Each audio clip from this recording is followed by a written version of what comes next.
dengan keberkahan. Maka dari itu seseorang yang membaca Al-Quran akan mendapatkan pahala yang berlipat ganda dan kebaikan dari Allah Subhanahu wa Ta'ala sebagai manusia yang soleh. Seperti hadis yang diakan oleh At-Tirmidzi bahwa barang siapa yang membaca satu huruf saja dari Al-Quran, maka seseorang akan mendapatkan kebaikan satu kali, tetapi setiap kebaikan akan dibalas dengan 10 kalinya. Satu huruf mendapat kebaikan satu, kemudian dibalas dengan 10 kali.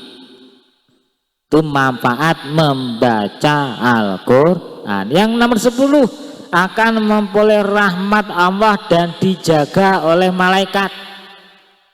Membaca Al-Quran dengan hati yang tenang dan sabar dapat mendatangkan rahmat dari Allah Subhanahu wa Ta'ala dan mendapatkan perlindungan dari malaikat dari kejahatan yang terlihat maupun tidak terlihat. Sampeyan tingali kok enek setan yang wasne Al-Quran ojo melayu. Masalahnya apa?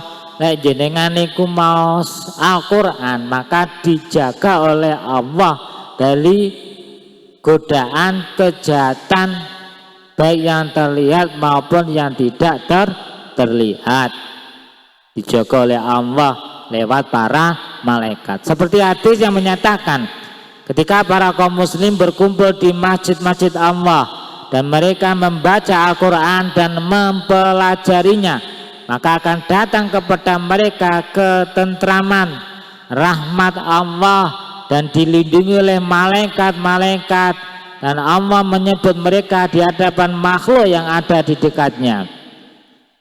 Yang nomor 11, manfaat dari tadarus Al-Quran adalah membuat hati lebih tenang. Lek ruwet-ruwet hati ini sumpek niku kamaos Al-Quran.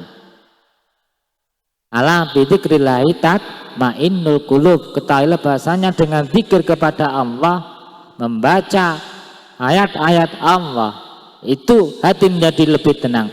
Membaca Al-Quran dapat menenangkan pikiran dan batin serta cara agar hati tenang, dan dapat pula menjadikan rasa cinta terhadap Allah, terhadap semua nabi dan rasul serta para malaikat menjadi lebih kuat. Sesuai dengan firman Allah yang dinyatakan dalam surat Ar-Ra'd pada ayat 28, orang-orang yang beriman akan memiliki hati yang tenang dan tentram jika selalu ingat kepada Allah Subhanahu wa Ta'ala. Maka ingatlah, karena hanya dengan mengingat Allah lah hatimu menjadi tentram. Yang nomor 12, selamat dunia dan akhirat. Rajin membaca Al-Quran dengan hati yang ikhlas dapat menyelamatkannya dari kejahatan yang terlihat dan tidak terlihat dan kesengsaraan di dunia dan akhirat. Nah, semua itu terwujud karena Allah melindunginya.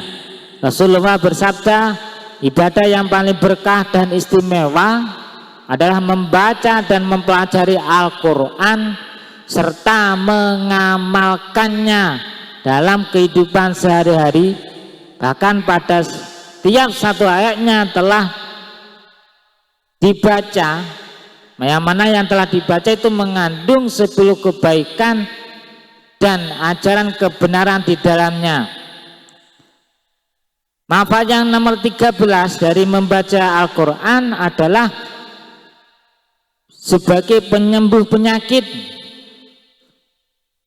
Bagi seorang yang rajin dan membiasakan membaca Al-Quran, maka Allah SWT akan melindunginya dari segala penyakit.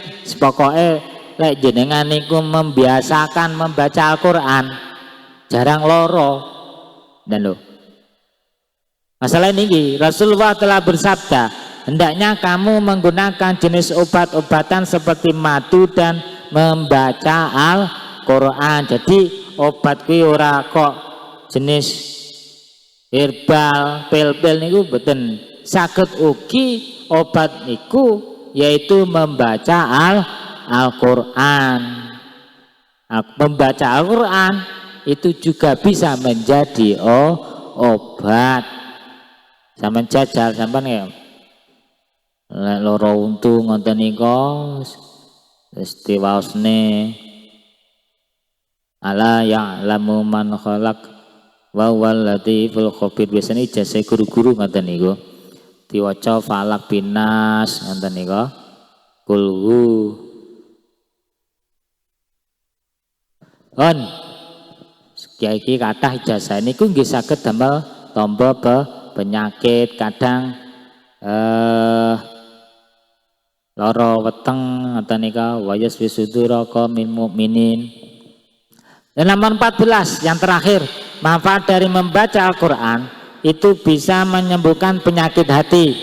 Membaca Al-Qur'an dengan hati yang ikhlas dapat menghalau dan menyembuhkan penyakit hati yang mencakup iri, dengki, senang membicarakan keburukan orang lain, merasa dendam dan lain-lain. Intinya kalau kita mempunyai penyakit hati maka sering-seringlah membaca Al-Qur'an, mengangan-angan maknanya dan mengamalkannya. Sesungguhnya hati ini dapat berkarat sebagaimana besi yang menjadi berkarat karena tersentuh air. Lalu bagaimana agar hati ini tidak berkarat? Tanya para sahabat. Maka Rasulullah SAW mengatakan, percayalah dengan membaca Al-Qur'an. Para pemirsa Mandu TV yang dimuliakan Allah dan para santri, demikian pengajian malam ini, semoga ada manfaatnya. Kurang lebihnya yang mohon maaf yang sebesar-besarnya. Wabillahi taufiq waridha wal inayah. Wassalamualaikum warahmatullahi wabarakatuh. Membaca kafaratul majlis. Bismillahirrahmanirrahim. Subhanaka wa bihamdika asyhadu an la ilaha illa anta astaghfiruka wa atubu ilaik. Wassalamualaikum warahmatullahi wabarakatuh.